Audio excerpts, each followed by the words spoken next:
ಎಲ್ಲರಿಗೂ ಹರಿ ಓಂ ಸ್ನೇಹಿತರೆ. ಸರಸ್ವತಿ ಶ್ರೀವಾರಿ ಚಾನಲ್ಗೆ ಸ್ವಾಗತ. ಸ್ನೇಹಿತರೆ, ನಮ್ಮ ಮದುವೆ ಆಗಿ ಇವತ್ತಿಗೆ 32 ವರ್ಷ ಆಯಿತು. 1995ರಲ್ಲಿ ನಮ್ಮ ಮದುವೆ ಆಯಿತು. ತುಂಬ ಮದುವೆ ಆದಾಗ ಭಾಳನೇ ಒಂದು ಕೆಲಸದಲ್ಲಿದ್ದು, ಆದರೆ ಜೀವನ ತುಂಬಾ ಚೆನ್ನಾಗಿತ್ತು. ಒಂದು ಗಾಡಿನೂ ಏನೂ ಇರಲಿಲ್ಲ, ಮಾಮೂಲಿ ಬಸ್ಗಳಲ್ಲಿ ಓಡಾಡ್ಕೊಂಡಿದ್ವಿ. ಆದರೂ ಲೈಫ್ನ ಚೆನ್ನಾಗಿ ಎಂಜಾಯ್ ಮಾಡಿದ್ವಿ. ಬೆಂಗಳೂರಲ್ಲೇ ಇದ್ವಿ. ಆ ನಂತರ ನಾವು ಮಾಗಡಿಗೆ ಬಂದು ಮಾಗಡಿಲಿ ಸೆಟ್ಲಾದ್ವಿ. ಮಾಮೂಲಿ ಗಾಡಿ ಮನೆ ಎಲ್ಲ ಬಂತು. ಮಕ್ಕಳು 3 ಮಕ್ಕಳು ಎಲ್ಲ ಚೆನ್ನಾಗಾಯಿತು. ಸಂಸಾರ ಸೂಪರಾಗಿ ಇತ್ತು. ಸೂಪರಾಗಿ ನಡ್ಕೊಂಡು ಹೋದ್ವಿ. ಆನಂತರ ಮಕ್ಕಳು ದೊಡ್ಡವರಾದರು. ಅವ್ರಿಗೆ ಎಜುಕೇಷನ್ ಮಾಡಿಸಿ ಅವರು ದೊಡ್ಡೊಳಗೆ ಮದುವೆ ಮಾಡಿ 2 ಮಕ್ಕಳು ಚಿಕ್ಕವ್ರಿಗೆ ಮದುವೆ ಆಯಿತು. ಮಗನಿಗೆ ಮಾಡಬೇಕು. ಇವತ್ತಿಗೆ 31 ವರ್ಷ ತುಂಬಿ 32 ವರ್ಷಕ್ಕೆ ಕಾಲಿಡ್ತಾ ಇದ್ದೀನಿ. ನಿಮ್ಮೆಲ್ಲರ ಆಶೀರ್ವಾದ ನನ್ನ ಮೇಲೆ ಸದಾ ಇರಲಿ, ನಮ್ಮಿಬ್ಬರ ಮೇಲೂ. ಜೀವನದಲ್ಲಿ ಸಣ್ಣ ಪುಟ್ಟ ಜಗಳಗಳು ಎಲ್ಲ ಬರುತ್ತೆ, ಏರುಪೇರು ಹಾಗೆ ಆಗುತ್ತೆ. ಯಾರ ಮನೇಲೂ ಆಗೋದೇ ಇಲ್ಲ ಅನ್ನೋ ಥರ ಏನಿಲ್ಲ. ನಮ್ಮ ಜೀವನ ನಾನು ಕಾಲಿಟ್ಟು ಇವತ್ತಿಗೆ 32 ವರ್ಷ ಜೀವನದ ತೇರು ನಡ್ಕೊಂಡು ಬರ್ತಾಯಿದೆ. ಯಾವುದೇ ಒಂದು ತಂಟೆ ತಗರಾಲು ಇಲ್ಲದಂತೆ ನನ್ನ ಕೈಲಿ ಎಷ್ಟು ಮಾಡೋಕ್ಕಾಗುತ್ತೋ ಸೇವೆ. ದುಡ್ಕೊಂಬಂದು ಹಾಕಲಿಲ್ಲ ಅಂದ್ರೂ ಒಂದು ಮಕ್ಕಳು ಸಾಕೋದು, ಒಂದು ಸಂಸಾರ ಸಾಧಿಸೋದು ಎಲ್ಲನೂ ಒಂದು ಸಾಧನೆ ಅಂತಲೇ ನನ್ನ ಪ್ರಕಾರ ನಾನು ಹೇಳ್ತೀನಿ.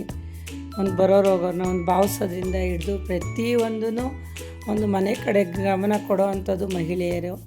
ಹಂಗಾಗಿ ಅವರು ದುಡ್ಕೊಂಬಂದರೆ ಅದನ್ನು ದುಡಿಮೆನ ನಾನು ಯಾವ ಥರ ಬಳಸ್ಬೋದು, ಯಾವ ಥರ ಉಳಿಸ್ಬೋದು, ಹೆಂಗೆ ನಾವು ಜೀವನ ಮಾಡ್ಬೋದು ಅನ್ನೋದನ್ನು ನಾವು ಒಂದು ಸಾಧನೆ ಮಾಡ್ದಂಗೆ. ಸ್ನೇಹಿತರೆ, ನಾನು ಆಚೆ ಹೋಗಿ ದುಡಿಲಿಲ್ಲ ಅಂದ್ರೂ ಮನೇಲಿ ನಾನು ಇರೋದ್ರಲ್ಲಿ ನಾನು ಮಾಡಿಕೊಂಡು ನನಗೆ ಸಮಾಧಾನ ಆಗಿದೆ. ಈ ಜೀವನದಲ್ಲಿ ಈ ಒಂದು ಸಂಸಾರದಲ್ಲಿ ನಾನು ಸಾಧನೆ ಮಾಡಿದ್ದೀನಿ ಅನ್ನೋದು. ದೇವರು ಹೀಗೆ ನಮ್ಮನ್ನ ಮುಂದೆನೂ ಚೆನ್ನಾಗಿಟ್ಟಿರಲಿ. ದೊಡ್ಡ ಸಾಧನೆ ನಾನು ಮಾಡೋಕ್ಕಾಗಲಿಲ್ಲ ಅಂದ್ರೂ ಮಕ್ಕಳನ್ನ ನನ್ನ ಮನೆ ಸೇರಿಸಿದ್ದೀನಿ. ಸಂಸಾರ ಉಳಿಸ್ಕೊಂಡು ಚೆನ್ನಾಗಿ ನಾವು ಬಾಳ್ಕೊಂಡು ಹೋಗಿದ್ದೀವಿ ಅಂತ ಹೇಳ್ಕೊಳ್ಳೋಕ್ಕೆ ಇಷ್ಟಪಡ್ತೀನಿ. ಸ್ನೇಹಿತರೆ, ಇದೇ ಥರ ಎಲ್ಲರೂ ಜೀವನದಲ್ಲಿ ನೀವುಗಳೂ ಒಂದೊಂದು ಸಾಧನೆ ಮಾಡ್ಕೊಳ್ತಾ ಬನ್ನಿ. ಮೊದಲು ನೋಡಿ ಇಬ್ಬರಿದ್ದು, ಆಮೇಲೆ 3 ಎಕ್ಸ್ಟ್ರಾ ಆದರೂ ಮಕ್ಕಳು 5 ಜನ ಆಯಿತು. ಆಮೇಲೆ 2 ಅಳಿಯಂದಿರು ಬಂದರು, 5 7 7 ಆಯಿತು. ಈಗ ಮೊಮ್ಮಕ್ಕಳಿಬ್ಬರು 9 ಜನ. ನಮ್ಮ ಕುಟುಂಬ ಹಿಂಗೆ ಬೆಳ್ಕೊಳ್ತಾ ಹೋಗ್ತಾ ಇದೆ. ಇನ್ನೂ ದೊಡ್ಡ ಮಟ್ಟಿಗೆ ಕುಟುಂಬ ಬೆಳೀಲಿ, ದೊಡ್ಡ ಮಟ್ಟಿಗೆ ಮಕ್ಕಳು ಸಾಧನೆ ಮಾಡಲಿ ಅಂತ ಹೇಳ್ತೀನಿ. ನೀವು ನಿಮ್ಮ ಕುಟುಂಬಗಳಲ್ಲೆಲ್ಲ ಹಿಂಗೆ ಒಂದು ಸಾಧನೆ ಮಾಡ್ಕೊಳ್ತಾ ಬನ್ನಿ. ನಮ್ಮ ಕುಟುಂಬಕ್ಕೆ ನೀವೆಲ್ಲರೂ ನಿಮ್ಮ ಆಶೀರ್ವಾದ ಇರಲಿ. ನೋಡಿ, ಹೆಣ್ಣು ಸಂಸಾರದ ಕಣ್ಣು ಅಂತಾರೆ. ಮತ್ತು ಇವತ್ತು ಅಂತಾರಾಷ್ಟ್ರೀಯ ಮಹಿಳಾ ದಿನಾಚರಣೆ ಆಗಿದೆ, ಮಾರ್ಚ್ 8ನೇ ತಾರೀಕು. ಇವತ್ತು ವಿಶೇಷವಾಗಿ ಮಹಿಳೆಯರಿಗೆ ಒಂದು ಆದ್ಯತೆ ಕೊಡುವಂಥ ದಿನ. ಇವತ್ತೇ ನಮ್ಮದು ಒಂದು ಮದುವೆ ಆಗಿರೋ ದಿವಸ ಆಗಿದೆ. ಮೊದಲು ಹೆಣ್ಮಕ್ಳು ಆಚೆ ಕಡಿಮೆ ಹೋಗ್ತಾಯಿದ್ರು ದುಡಿಯೋಕ್ಕೆ.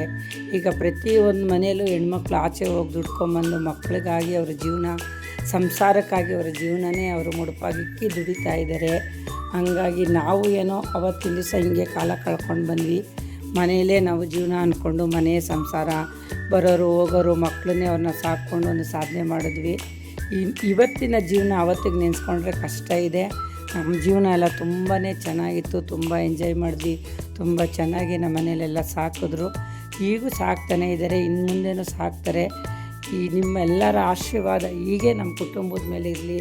ಸಂಸಾರ, ಹೆಣ್ಣು ಸಂಸಾರದ ಕಣ್ಣು ಸತ್ಯವಾದ ಮಾತಾಗಿದೆ. ಸ್ನೇಹಿತರೆ, ಈ ವಿಡಿಯೋ ನಿಮ್ಗೆ ಇಷ್ಟ ಆಗಿದೆ ಅಂದ್ಕೊಂಡಿದ್ದೀನಿ. ಇಷ್ಟ ಆಗಿದರೆ ದಯವಿಟ್ಟು ಸಬ್ಸ್ಕ್ರೈಬ್ ಮಾಡಿ, ಲೈಕ್ ಮಾಡಿ, ಶೇರ್ ಮಾಡಿ.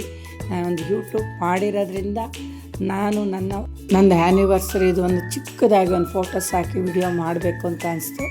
ಹಂಗಾಗಿ ಮಾಡಿದ್ದೀನಿ. ಸ್ನೇಹಿತರೆ, ಎಲ್ಲರಿಗೂ ಒಳ್ಳೆಯದಾಗಲಿ. ಹರಿ ಓಂ. ಹರೇ ಶ್ರೀನಿವಾಸ.